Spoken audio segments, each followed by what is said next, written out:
Hi CJP families, I'm Sarah and today we're going to be making a water xylophone.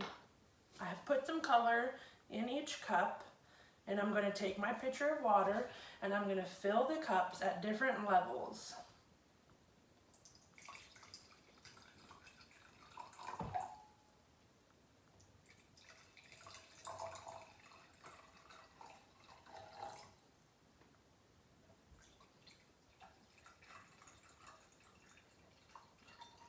The water being at different levels is going to make the xylophone sound.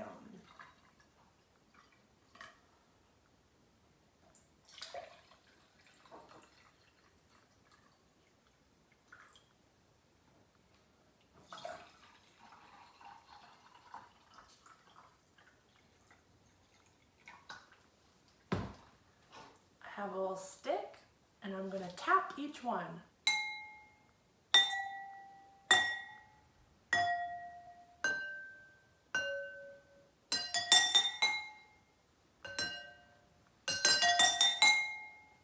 And there you have a xylophone.